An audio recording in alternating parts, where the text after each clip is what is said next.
Hello student, welcome to my class. Today I am going to take class 11 geography. The book name is Fundamental of Human Geography. It is chapter 6 and the name of the chapter is Geomorphic Process. So let's proceed. So first and foremost, I will start this chapter with a question which arises in many geographers and the scientists' mind, that why this earth is uneven, why the earth is not smooth. Why in some places of earth you have the mountain, in some places you have plain, and in some places you have plateau.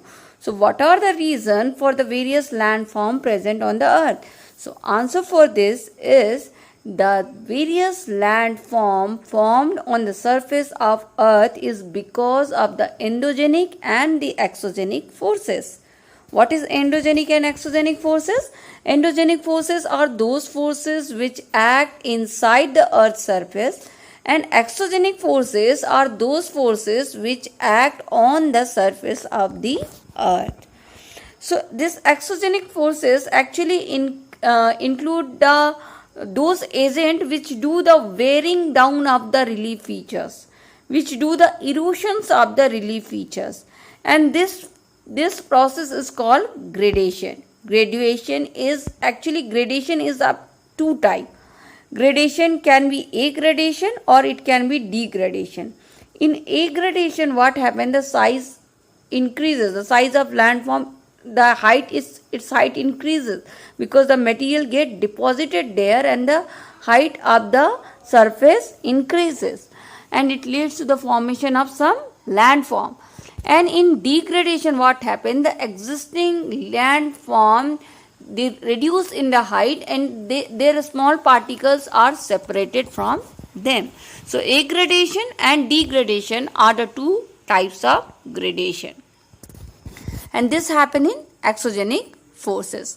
But in the endogenic forces, you have two types of movement, the vertical movement and the horizontal movement, and this movement create various type of landform on the earth. The various parts of the earth is built because of this vertical and horizontal forces. So it is very important to study this endogenic and exogenic forces, because this endogenic and exogenic forces are leading to the formation of various landform on the earth, and human depend on the earth for various purpose. It uses the earth to a big extent. So it is very important for human to understand how the various landforms are formed on the earth. And basically they are formed by two processes, that is endogenic process and exogenic process. Now let's see about what is geomorphic process. Geo means earth and morphic means shape or form. So basically the geomorphic means how the earth is formed or how the shape of earth is taken. So earth is basically taken, as we discussed, is because of endogenic and exogenic forces, and endogenic forces consist of two types of forces, that is diastrophism and volcanism. So we will first discuss the endogenic forces with the heading under diastrophism and volcanism, and then we will also discuss the exogenic forces, which include the weathering, the mass movements, and erosion, deposition by various geomorphic agents. So let's see what is geomorphic agent. Geomorphic agents are like water, wind, wave, ice, glacier, and many others are geomorphic agents. These geomorphic agents do the geomorphic process, means how the earth is getting formed. Earth is getting formed because of endogenic and exogenic forces.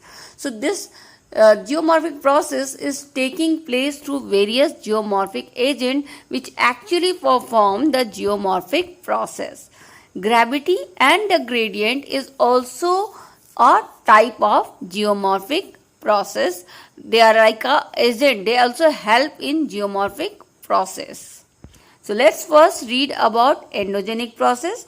And inside the earth, the endogenic forces are inside the earth. They are the forces which is acting on the earth from inside. And as you know, in the interior of the earth chapter, you read that inside the earth you have magma. So basically the source of endogenic forces is magma, and also the radioactivity and the rotation of the earth and the heat inside the earth is also responsible for endogenic process. And it consists of two parts, diastrophism and volcanism. Means endogenic is divided into two parts, diastrophism and volcanism. So first we will discuss about diastrophism. In diastrophism, it's actually mean the diastrophism means how the various structure got elevated, how the various parts of the earth got built up. So all this we will discuss under diastrophism. This diastrophism is actually having the four factors. It is of four types. First one is orogenic. Orogenic force is actually those forces which help in the formation of mountain.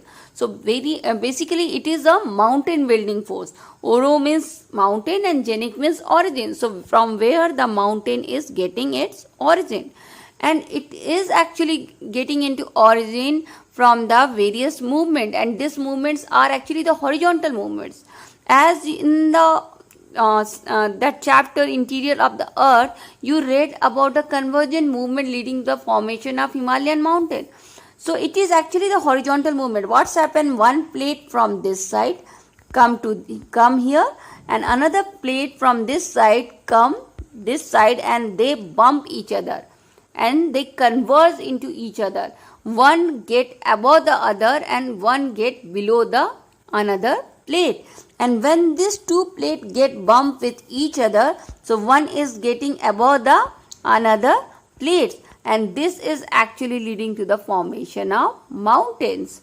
So this way the mountain is getting formed, and this is actually the horizontal movement. It is flowing from this side and this side. So this is actually horizontal movement. So this horizontal movement is actually leading to the formation of mountain, and this is called orogenic movement.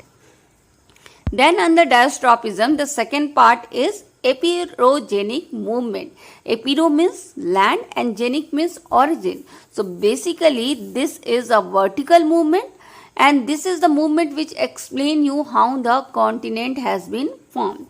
So this is the vertical movement. The vertical movement is actually this way. So what is happening in epirogenic movement is the magma which is inside the earth's surface is coming upwards. It is coming upward. From down it is coming on the top, and from the crack it is coming outside the earth's surface through volcano. Alright, and when they come out on the earth's surface, under the chapter rocks and minerals, you had studied that when the magma come outside and it gets solidified, it turns into rock. It turns into igneous rock, right?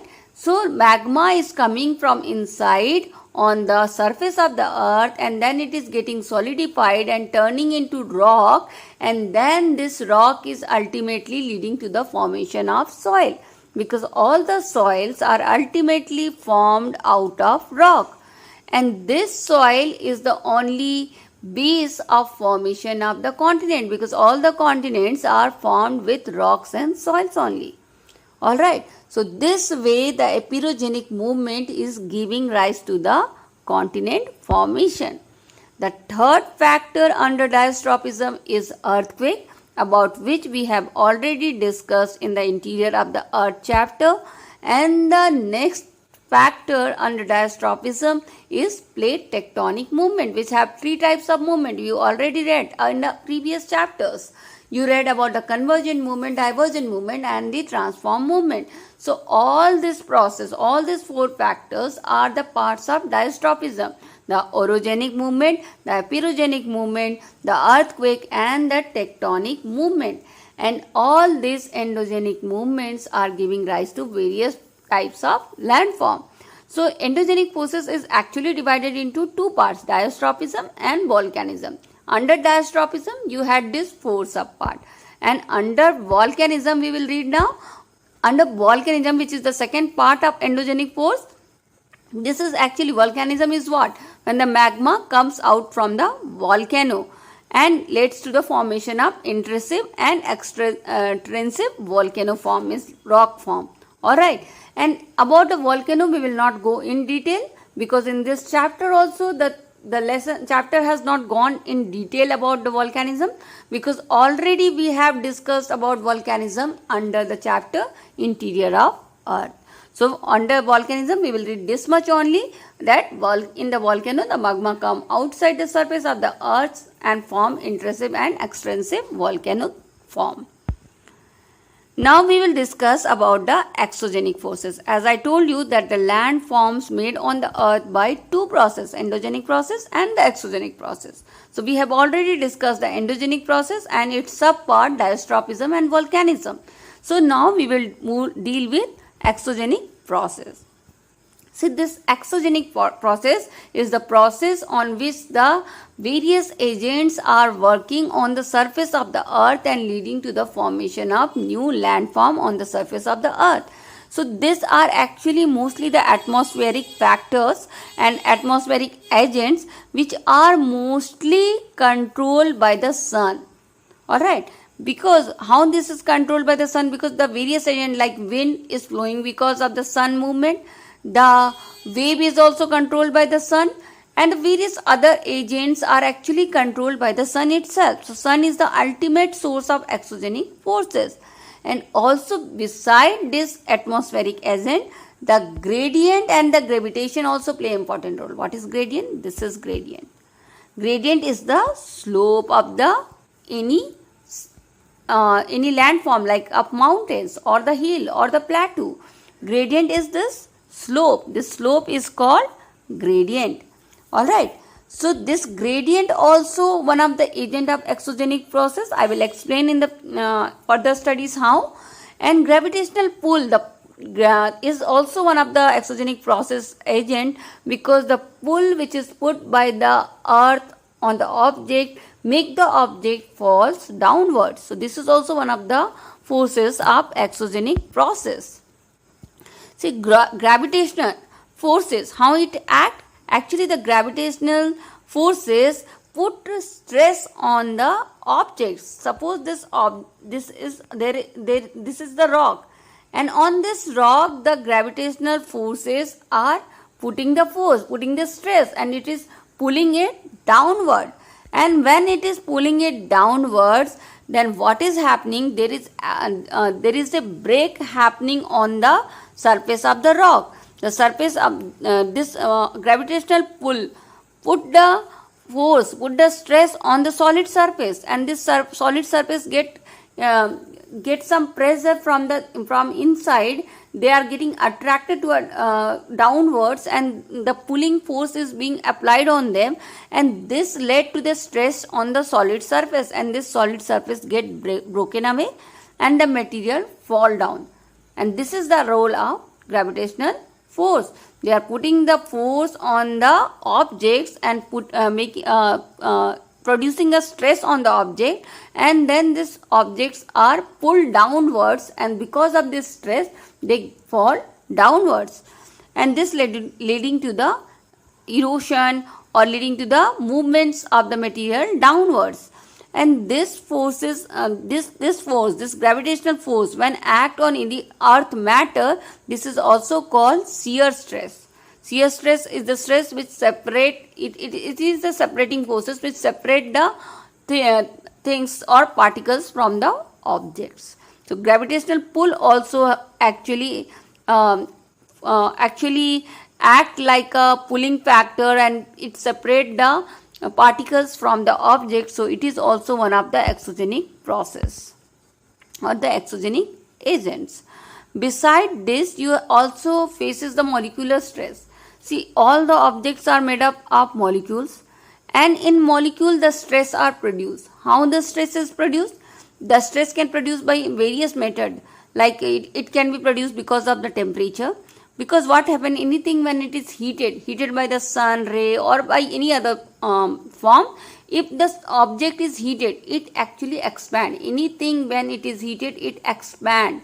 And when anything is cooled down, then it get contract.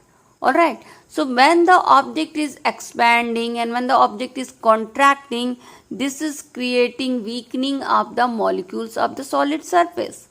Sometimes because of the chemical changes, some material mixes with the object and brings some chemical alteration, chemical changes in that object. This also weaken the molecules of the objects.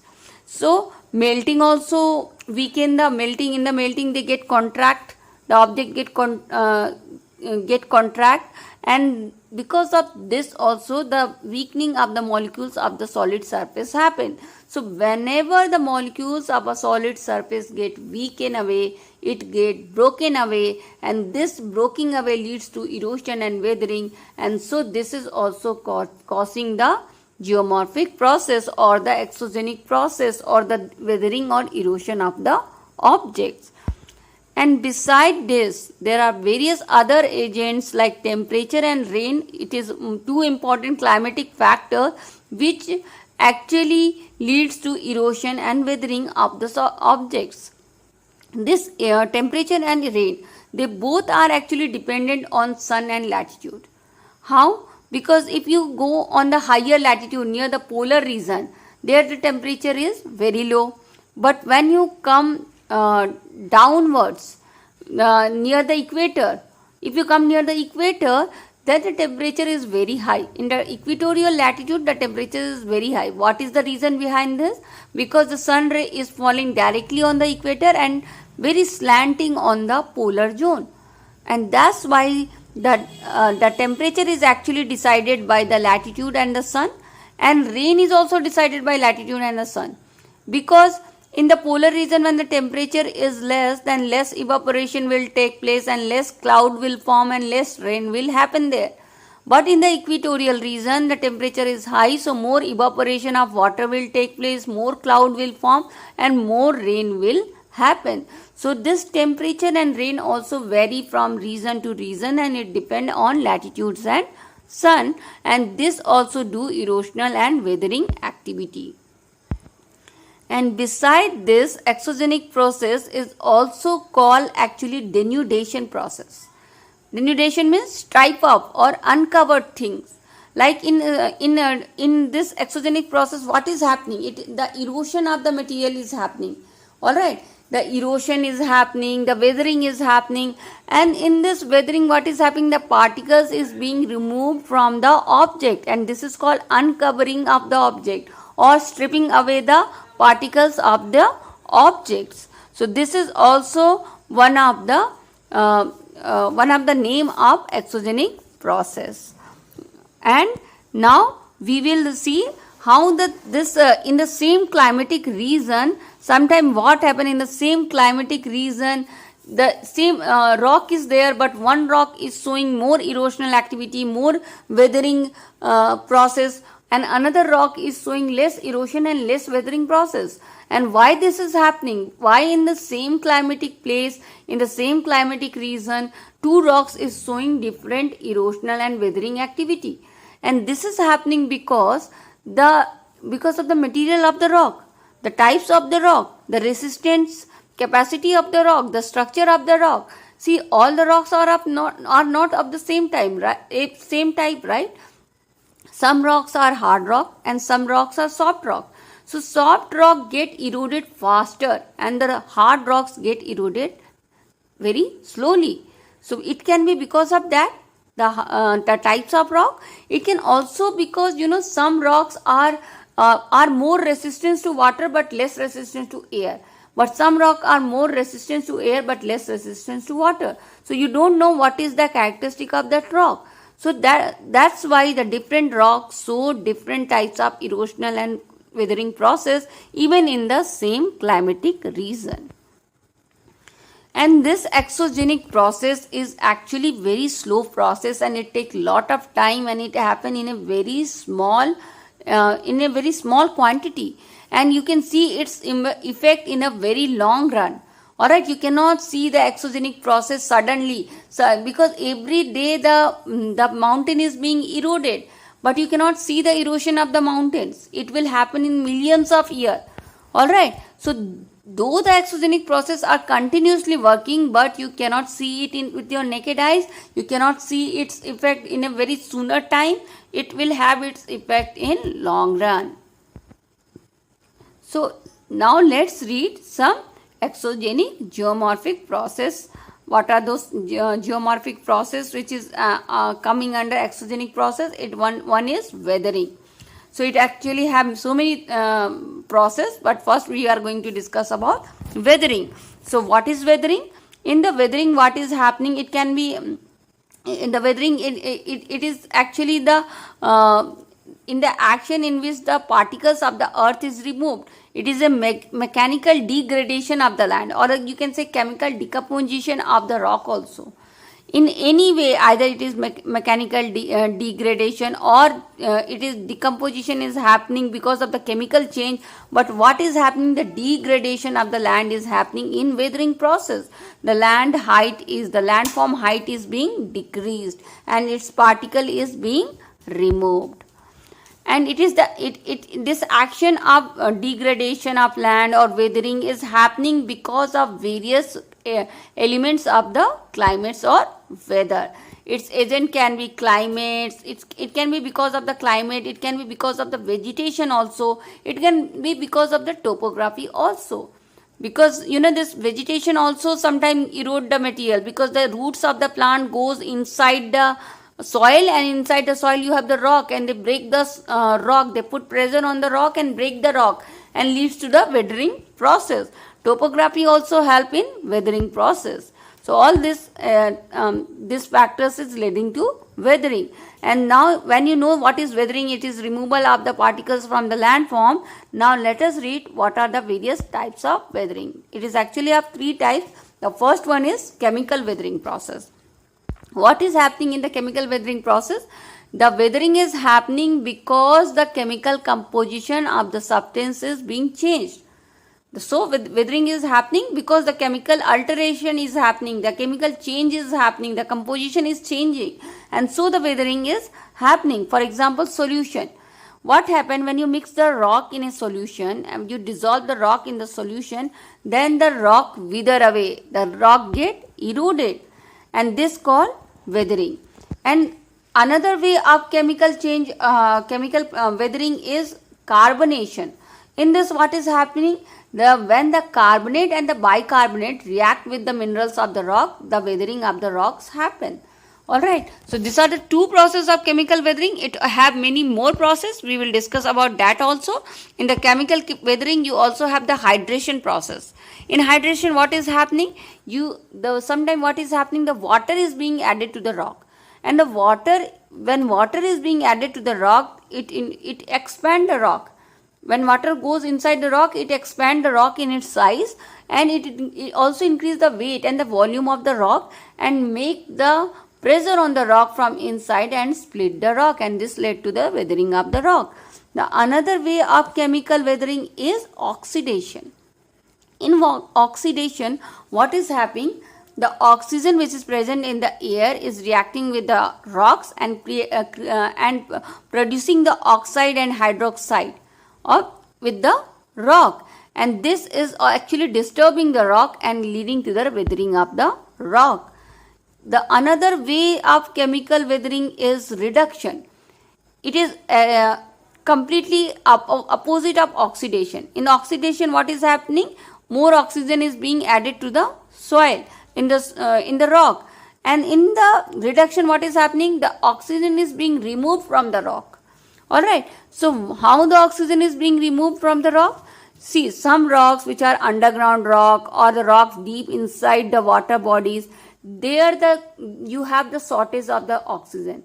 You must have seen the scuba divers. They used to take oxygen when they go inside the water bodies, because you have the less amount of oxygen inside the water. And so what is happening when there is a reduction of the oxygen inside the water body or in the underground rocks? The oxygen is getting removed from the rock, and this is also creating disturbance in the rock and breaking the rock and leading to the weathering of the rock. So what is happening? This is the first type of weathering, that is chemical weathering. In this you have the 5 subtypes. One is reduction, second is oxidation, and third is hydration, and next one is carbonation, and fifth one is your solution. So all this process is leading to the chemical changes in the rocks and creating the weathering of the rock. Now let's see the second type of weathering, and this is called physical weathering or the mechanical weathering. In the physical weathering and mechanical weathering, it is natural processes leading to the weathering of the rock. For example, because of the gravitational force, what is happening because of the gravitational force? It is putting stress on the object and leading to the falling of the object from the solid. And also it is happening because of the temperature, because of the animal activity. What is happening because of the temperature? The matter is expanding. Even the animal activity can expand the matter, because sometimes what is happening, the soil and insect is getting inside the rock and inside the soil and expanding the soil. So what is happening? Because of the temperature, the rock is getting expanded. Because of the some animals, the rock is getting expanded, and this is creating disturbance in the rock and leading to the weathering of the rock. And it is also happening because of the water pressure. How it can be because of the water pressure? See, sometime when the rainfall, the water get inside the rock and it wetted the rock, and sometime in the hot day, the water get evaporated from the rock, and this leads to the drying up of the rocks. The rock get dried up, and in both the process, sometime the rock is getting wetted, and sometime rock is getting dried up. In this process, what is happening? The molecules of the rock is getting weakened. It is getting stress inside it, and this is leading to the weathering of the rock. And also the weathering, physical weathering is also happening because of the thermal expansion. What is happening? In the daytime, the temperature is high, the object is expanding. In the night time, the temperature is low, the object is contracting, and this process is going on and creating the pressures on the rock, and this leading to the weathering of the rock. So these are the various processes in which the physical weathering or the mechanical weathering is taking place. So we have already discussed the two types of weathering under the chemical weathering and the physical weathering, and now we will discuss the third type of weathering, and that is called biological weathering. It is happening because of the biological activity. So any activity because of the human, because of the animals or plant creating the weathering of the rock is called biological weathering. So in the biological weathering, you have, first of all, there are various organisms which is living in the soil and inside the rock, and they are creating holes in the rocks and the soil. And when they create holes in the soil, there are so many burrowing animals, they make holes in the soil. So when they are making the holes in the soil, or they are creating the pores in the soil, what is happening? The soil is getting open up for the rain and for the air, and the rain and the air going deep inside the soil, and they are putting pressure on the rock. Ultimately below the soil you have the rock layer, right? So this air and the water is going inside the soil through the holes and creating the pressure on the rock and leading to the weathering of the rock. And another human activity, like when you do the pluggings of the field, you do the cultivation activity, and sometime when the plant get decayed, it mixes with the soil in the humus form. And the plant root also, when the roots are getting deep inside the soil, these roots are touching the rock and creating the pressures in the rock and cracking the rocks and leading to your biological weathering of the rock. So this all are coming under the biological weathering. So we have discussed about what is weathering and the types of weathering. There are 3 types of weathering, and it's have many subparts. So with this, our weathering types is completed. Now we will see the spatial effect of weathering. See, one of the spatial effect of weathering is exfoliation. So what is happening in exfoliation? In the exfoliation, what is happening? The top layer of a big rock. Suppose this is a big rock, and its top layer is this one.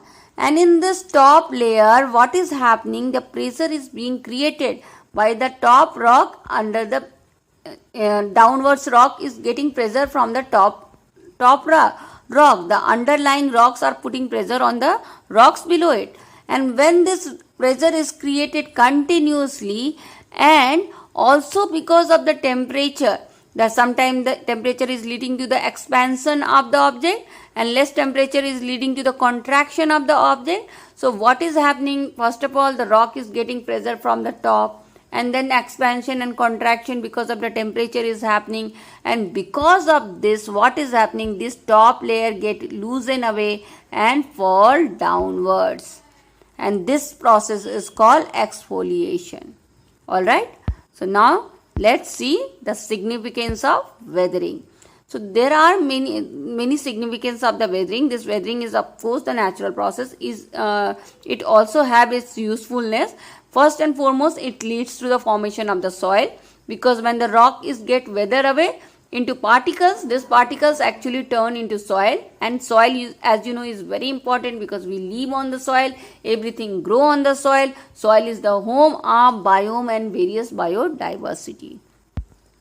Then due to weathering, what happens, sometimes this the rocks, minerals, they are taken away from the rocks and they are blown away and mixes with the soil, and because of that the minerals are getting mixes with the soil, and soils are getting minerals, and then from soil the minerals are going to the plant, and from plant it's going to the human being. So we are getting the various types of minerals in our food because of the weathering process. And also because of the weathering, what is happening, because of this erosional activity, the transportation of the erosional material, what is happening, the minerals ores are getting deposited in various places.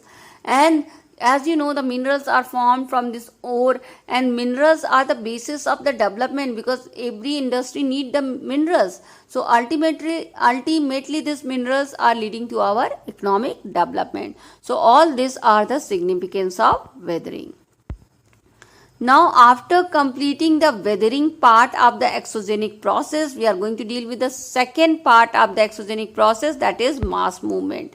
So what is happening in the mass movement? Mass movement is movement in a big quantity. In the big quantity, when the rock debris are flown away, the rock, the earth parts are flown away downwards, and it can be because of the direct effect of the gravity, because of the gravitational pull, they are falling downwards, and they are carrying along with it the ice, the waters, the muds, the rock, everything. And when they are falling downwards because of the gravitational pull and in large quantity, and then it is called the mass movement. It can be fast and it can also be slow.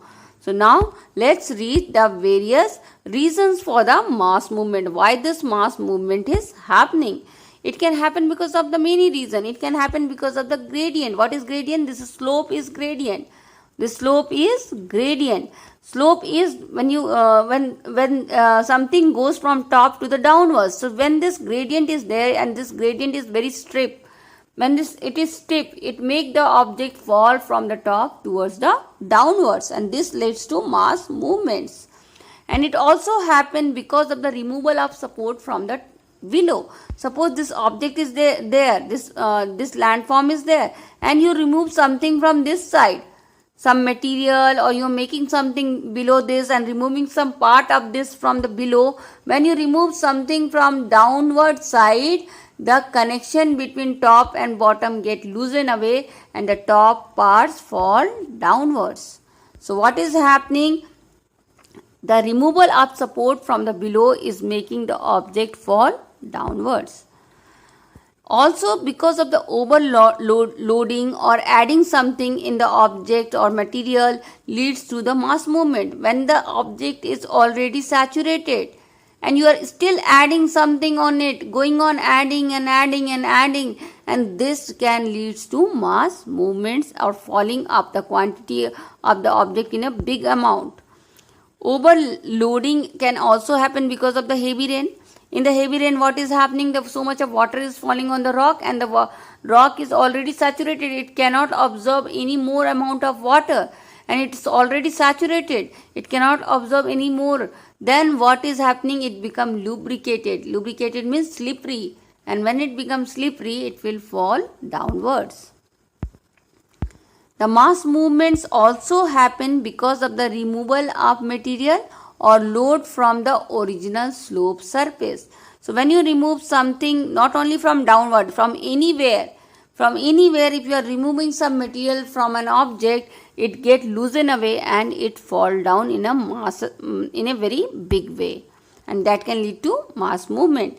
And the mass movement is also sometimes because of the earthquake, lots of amount of things fall downwards, and because of sometimes because of the explosion, the bomb explosion, nuclear explosion, or any chemical explosion, or because of some heavy machinery work also, this mass movement take place. Natural seepage also leads to mass movement, because in the natural seepage what is happening, the water is flowing downwards, and they are creating this water flowing downwards is creating weakening of the surface, and this can loosen the material of the surface and can lead to mass movement. Sometimes when the water falling from the top towards downward in a very heavy quantity, this can also lead to mass movement. Deforestation can also lead to mass movement, because this trees have the capacity to hold the rock, to hold the soil, and to hold the earth. But when you remove the tree from the earth's surface, it won't hold the earth, and so it will lead to mass movement. So these are the various reasons for the mass movement. Now we will see the types of mass movement. So it can be grouped under three categories. The first one is the slow movement. In the slow movement, this mass movement is happening so slowly that you cannot even see with your naked eyes. You cannot absorb it. It happens slowly and slowly, day by day. For example, the creep movement. What is creep movement? In the creep movement, what is happening? Suppose you must have seen sometime in the surface, the pole is the telephone pole or the electrical pole is this way. It is not straight like this. The pole is in this shape. It is little downward sloping. So why this is happening? Because the material is getting removed from this surface so slowly that you cannot even observe. But after some time, the pole which was planted like this will become like this. So many times you must have seen the pole is little slanting. You must have seen in journey. Alright, so this is happening because the slowly and slowly the material is being moved away from top towards the downward. And so this movement, when the things become little slanting, sometimes you must have seen the trees are also little slanting way. They are like they have the slanting structure you must have seen of the tree, and this is also happening because of the creep movement. In the creep movement, what is happening? The erosion is taking place so slowly that you cannot even imagine with your naked eyes. And also sometimes you must have seen in terrace farming in the natural terrace farming in the hill. See, in the hill you have this terrace farming, right? For the for the agriculture purpose. So when you make the terraces on the mountain so that the soil does not get eroded, and these terraces are sometimes formed naturally because of the slow mass movements. And when these terraces are naturally formed because of the slow mass movement, this also comes under the slow mass movement. Alright, so natural terrace forming or the creep movement come under the slow movements. So this is one type of mass movement. Now let's discuss the second type of mass movement. But before that, let me tell you one more thing, that example of the slow movement. What is the example of slow movement is solidification. So what is solidification? Solidification is the process. It's mostly happening in the Arctic region. Here what happened, the upper part of the soil, the upper part of the soil gets saturated with the water, and see the soil layer is there. Alright, this is the upper layer of the soil and this is the downward layer of the soil. So this upper layer gets saturated with the water. When the water fall, the heavy rainfall, this layer gets saturated. But this soil does not have capacity to penetrate the water inside. It cannot penetrate the water inside. Alright. So the water remain only on the top. The downward soil is completely dry. Alright. So because one soil is completely wet and another layer is completely dry, so what happened? The disconnection happened here between the wet soil and the dry soil. And when this is happening, what happened? This top soil fall away or with the water and flow away from the area. So what happening in the top layer, when the water is falling and the water gets saturated in the top layer of the soil, but the water is not able to penetrate inside the ground level, and so what is happening, the top layer is becoming so wet and saturated, oversaturated, and the lower layer is dried up, so connection get loosen away between them, and the top soil get washed away with the water, and that process is called solidification. Alright, so after this slow mass movement, we will see the another type of mass movement, that is rapid movement. In the rapid movement, you have many subtypes. The first one is earth flow. In the earth flow, what happens? The various mass materials like rock, the soils, they all fall downwards because of the gravitational pull. And then you have also the mud flow. In the mud flow also the rock, the mud, the soil fall down along because of the water, and it is also falling because of the gravity. So what is the difference between earth flow and the mud flow? In the mud flow, you have the larger amount of this material is falling away. More, its intensity is more. It is falling in a bigger amount. And you must have seen this type of this incident many years back in Uttarakhand disaster also, where the mud flow happened in Uttarakhand, right? So this earth flow and mud flow is two types of rapid movement. It has another type also, and that is called in the rapid movement. First of all, in the already you have read the earth flow and the mud flow. In the rapid movement, now we will see the third type, and that is called debris avalanches. In what is happening in the debris avalanches, it is just like a snow avalanches. In the snow avalanches, snow falls. In the debris avalanches, the debris of the muds and land rocks and other things are getting fallen away. And this is not happening because of the heavy rain like in the earth flow and mud flow. This is happening because of the vegetations, lack of vegetation. When the vegetation are less in an area, so it cannot hold the soil, and so the whole soil fall away in a faster way in a massive chunk of earth, and this leads to debris avalanches. So these are the three types of rapid movement. We have already learned the two types of mass movement, that is slow movement and rapid movement. Under rapid movement, we have studied the three types, that is earth flow, mud flow, and the debris avalanches. Now we will see the third type of mass movement, and that is called landslide. So what is happening in the landslide? In the landslide, many materials of the earth is because of the discontinuity. Discontinuity means connection is not there between the two objects in a proper way, and because of this discontinuity, the rocks falls downwards, and it is happening because of a higher degree of weathering and stiffness of the slope. What is stiffness of the slope? This is the stiffness of the slope, and the slope is very stiff downwards, and this is called very stiffness of the slope. So suddenly from the top you get getting down and down and down, and that is called stiffness of the slope. So this actually this landslide is happening because of many reasons, because of the weathering, because of the stiffness of the slope, because of the discontinuity of the rock. Because of all this thing, what is happening? The rock is getting fall away, and that is called landslide. So landslide is actually also of many types. The first one is slump. In the slump, what is happening?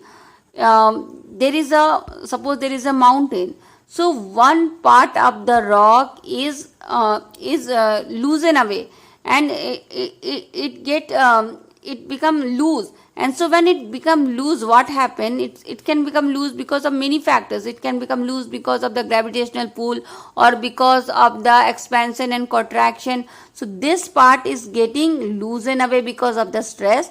And so when this part is getting loosened away, what is happening? They get broken away from here. And in the backward way, it goes downward and stayed here on this surface. So they are falling this way. this part is moved from the surface in a downward way, and they does not go very far away. They settle down here itself. On the way only, in a very short distance they get settled away. So basically what is happening, the rock is being, this mountain, this part is getting stressed, and then this part is getting broken away and settling in this part of the mountain. So what is happening, the backward movement of the rock is happening, and also the rock is not going away very far, it's not getting very far away from the area, and it is going to very short distance, and this is called slump. So in the slump what is happening, the part of the rock is breaking away, it is moving in a backward way, and it is not going very far away from that place. Then another types of landslide is debris slide. In the debris slide what is happening, the mass of the land, the sands, the muds, the rocks are traveling along with the air because of the gravitational pull or because of the loosening of the material, they fall downwards in a huge amount of sand, muds, water and rock, and then it is called debris slide. So this is the two types of landslide. We also have the third types of landslide. After slump and debris slide, you also have the rock slide. So what is rock slide? In this rock slide, the big piece of rock is detached from the mountain and they slide downwards and fall straight away downwards. Okay, in the slump, it broken away, but it does not go very far away or does not fall downwards. It just move to some distance, but in the rock slide it completely fall downward, and it is actually very destructive. It causes lots of destruction, and it's happen in a very fast way. In our country also, this debris avalanches and landslide is common. It's happening in the Himalayan region and also in the Nilgiri region, but it is happening more in Himalayan region and less in Nilgiri region. So why this is happening more in Himalayan region? Because this Himalayan region is made up of sedimentary rock, and sedimentary rocks are not very hard rock, they are soft rocks. So in the soft rock, landslide is common. Alright, breaking away of the rock and falling downward is common. And also the Himalaya is technically active place, as you have seen in the formation of Himalaya in that book, second chapter, that how the Himalaya got formed away and because of the convergent movement, and still the process is not completed. The formation of Himalaya is not yet completed. Still you see the many ranges are being developed near the Himalaya. Still the heights of the Himalaya are increasing to some extent, in a very little quantity, but it's increasing. It's an active place. It's a technically active place, and whenever a place is technically active and made up of soft rock, so the landslides are very common in such places, and that's why the landslide is happening a lot near Himalaya. But on the other hand, the Nilgiri mountain, which is in the south of India, it is made up of very hard rock. But still you see some landslide in Nilgiri also. And there the landslide is happening because the slope of that area is very steep. From top, the straight away you goes downwards because of this steepness. And because of this steep slope, and because of the vertical and mechanical weathering which is happening there, and because of the heavy rainfall there, the rocks of the mountain is getting weakened away and falling downwards. So in Nilgiri also, even if the hard rock is there, the landslide is taking place. But of course in Himalaya more landslide is taking place, and in Nilgiri less landslides are taking place. Now let us see the another agents of your exogenic forces, and that is erosion, and then we will discuss about deposition. Erosion and deposition. First we will discuss about the erosion. Alright, in erosion what is happening? First you are removing the material from a landform, acquiring those material, then you are, after acquiring those material, you are transporting those materials with the help of geomorphic agent. Who are the geomorphic agent? The wind, the wave, the water, the ice, the glacier. They all are geomorphic agents. And in this, what is happening in the weathering? Degradation of the land is happening. Alright, and in this the layer of the land is being removed, so it is degradation, its height is getting decreased, and it is actually responsible, very big, to a big extent responsible for the new landform on the earth, and it is actually the continuous process. It's happening all the time. All the time the wind is blowing and doing the erosion to some extent. Alright, and this agent, the agents of the erosional activity, they are in the solid form also, you have them in the liquid form, you have them in the gaseous form also.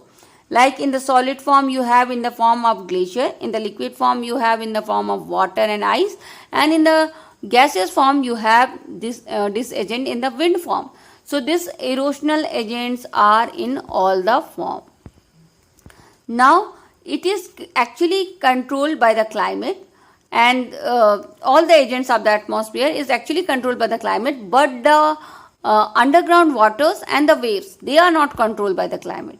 The coastal area condition affect the waves, and the groundwater in under the ground you don't have much of the climatic effect. It mostly depend upon the types of rock.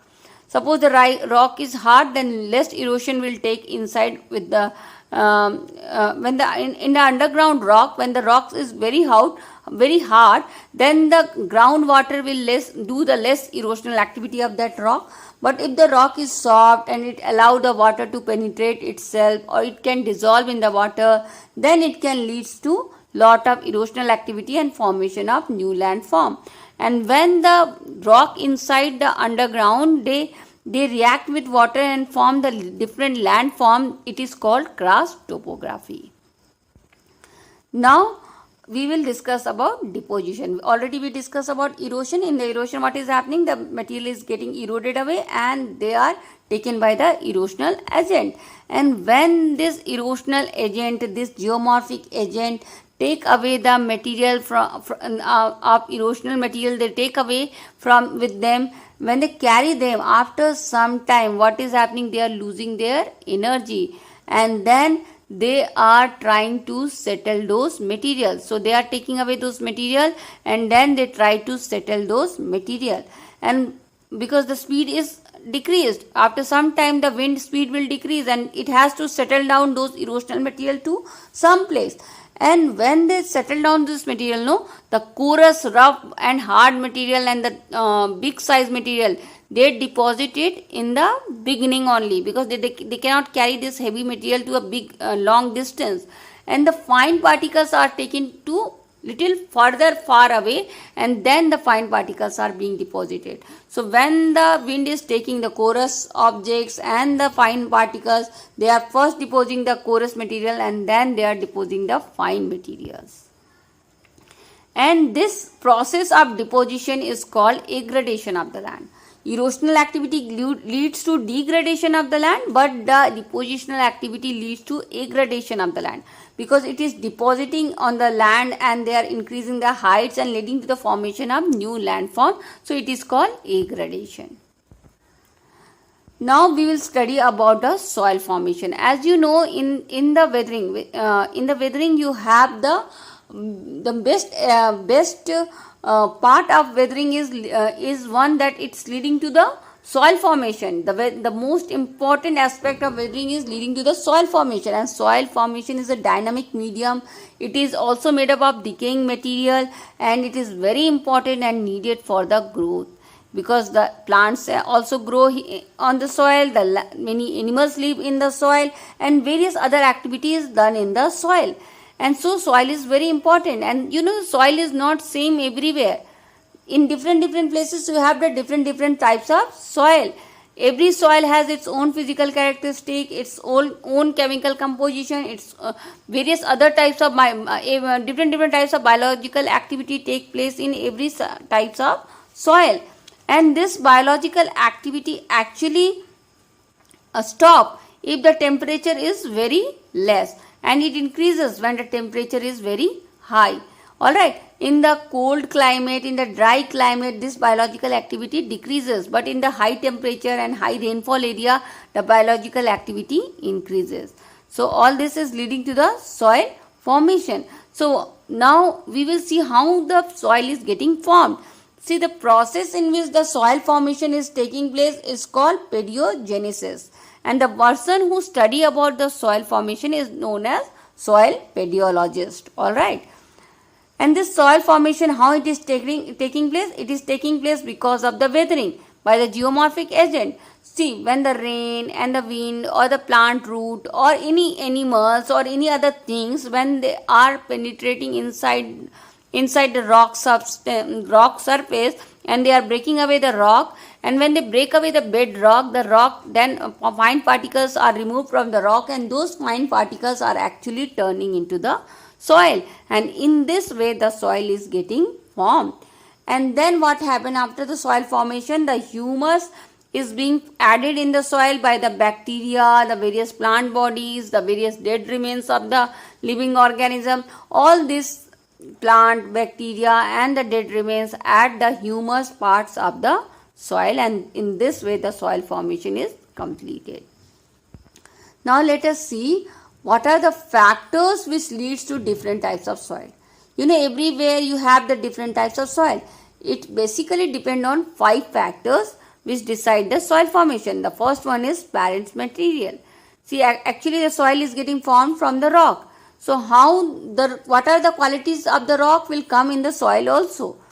How the parent's rock is there from which the soil is formed, the same quality will be obtained by the soil also.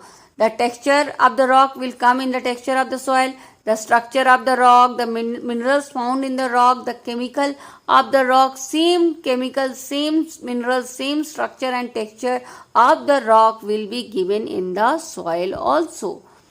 And the weathering of the rock also depend upon the types of the rock. All right. So if the rock is hard, the less weathering will take place and less soil will form. But in case of soft rock, I think in case of soft rock, when the weathering process will be in a faster way, and in the faster way the soil formation will take place. See, when the soil are young, in a young age, it has not taken much time. So that time the soil shows the complete characteristic of its parent's rock, the rock from which it has been formed. But after a big time, after a long time, what happened? The soil of different rocks acquired the same quality, and that time you cannot distinguish between the soil of 2 types of rock. All the different types of rock will acquire almost the same types of quality. So the soil is showing more characteristic of its parent's rock in its younger age and less characteristic of parent's rock in its older age. Now the another factor of soil formation is topography. So where you live, what are the topography of that area, how the sunlight is falling on that, what type of drainage system is flowing there, how much water is flowing from that area, and all this is also deciding the soil formation. Topography definitely decide the soil formation, because if topography is like landforms, it can be mountainous area, it can be plain area. So in the mountainous area, the layer of the soil is thin, but in the plain area, the layer of the soil is thicker. Why? Because the mountain is in this way. So you cannot form the thick layer here, because if the more soil is there, it will fall downwards. And the layer of the soil is thin in the mountainous region. But in the plain area, you can deposit the layer of the soil again and again in one over the another, and it will become thicker. So the layer of the soil is thicker in the plain area, because plain has the capacity to hold the soil. But in the hilly area or the mountainous region, the layer of the soil will be thinner. So what is happening? Topography is deciding the type of the soil. Alright, another factor which decide the soil formation is climate. Under climate, there are 2 more very important factors which decide the soil formation. One is moisture and another one is temperature. So moisture means how much water is falling, in what is the intensity of waterfall, how frequent the water is falling, and for how long the water is falling. all these factors and the temperature differences also decide the soil formation. Because of this temperature, the chemical and biological activity take place in the soil. Because in high temperature, more chemical and biological activity take place, but in the less temperature, less chemical and biological activity take place, and this affect the soil formation. And this water also help in the soil formation, because water help to take down the components of the soil downward, and that is called alluviation, and then they deposit some particles downwards, and that is called alluviation. So this also is leading to the soil formation.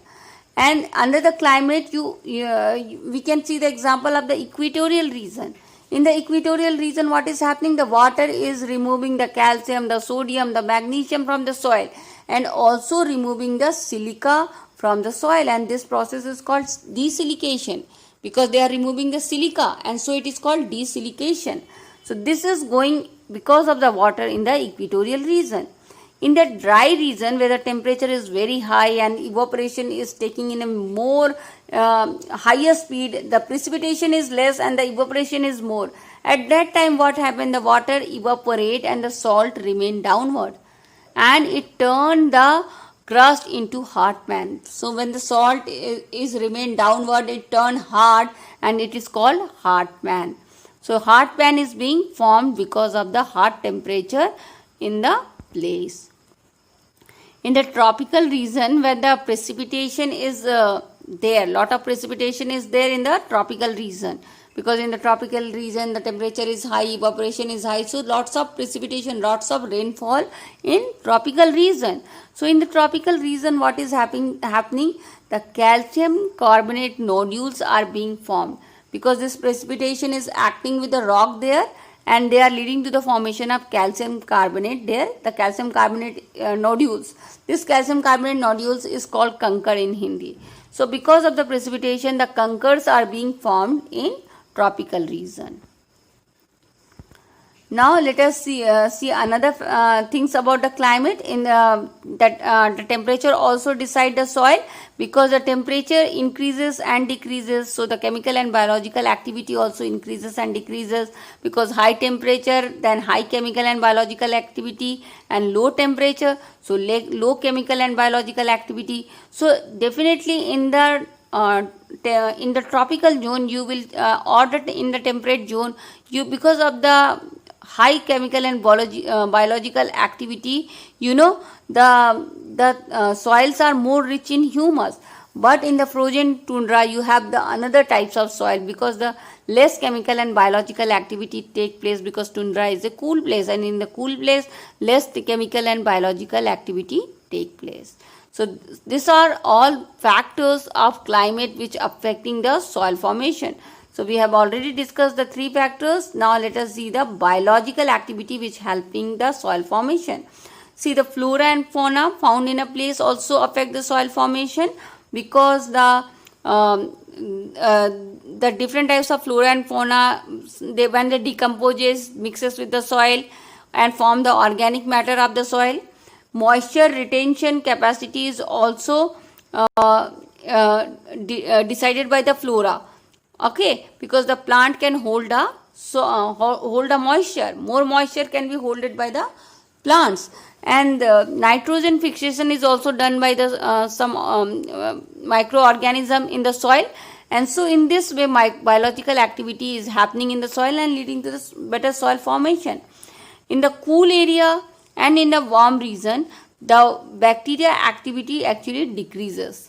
And when the temperature is high and humid, and it has a lot of high temperature and high rainfall, then this bacterial activity actually increases. And in the soil you have the rhizobium bacteria, which lives in the leguminous plants nodules, and they actually help in the fixation of nitrogen. So this biological activity is also helping in the soil formation. And time is another factor of soil formation. The more time is taken for the soil formation. If the soil is taking more time for its formation, then that soil will turn into mature soil.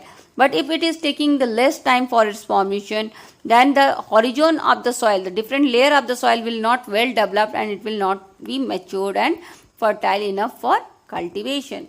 So when the soil take more time for its formation, the exact 6 layer of the soil get formed. The O layer which contain humus, the A layer that is of topsoil, the E layer that is of mineral, and the B layer that is the subsoil, and then you have the C layer which is a weather rock, and R layer that is a bedrock. So all these are the 6 layer of the soil. It will well develop if you give more times to the soil to develop itself. And if you start using soil in a less time only, if it has not completed its soil complete time duration, then it will not have well defined layer. So if it is given more time, then this 6 layer will develop in the soil. So you can also draw this diagram to make your answer attractive. Okay. So with this, your chapter getting end, and I hope you understand this chapter. If you understand this chapter, please do like, share and subscribe my channel MP Social View. Thank you students. Thanks for watching and happy learning.